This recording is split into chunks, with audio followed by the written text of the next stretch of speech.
जब तक मम्मी गोद में ली है तब तक सोने का नाटक करता हूँ और जैसे ही मम्मी बेड पे सुलाएगी मैं रोने लगूंगा तो मम्मी फिर से मुझे गोद में ले लेगी। तो कैसा लगा मेरा प्लान?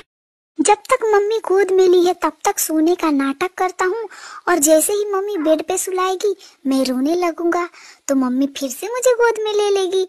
तो कैसा लगा मेरा प्लान? जब तक मम्मी गोद में ली है तब तक सोने का नाटक करता हूँ और जैसे ही मम्मी बेड पे सुलाएगी मैं रोने लगूंगा तो मम्मी फिर से मुझे गोद में ले लेगी। तो कैसा लगा मेरा प्लान?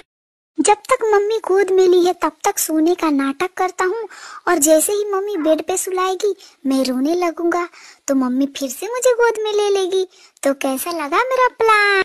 जब तक मम्मी गोद में ली है तब तक सोने का नाटक करता हूँ और जैसे ही मम्मी बेड पे सुलाएगी मैं रोने लगूंगा तो मम्मी फिर से मुझे गोद में ले लेगी।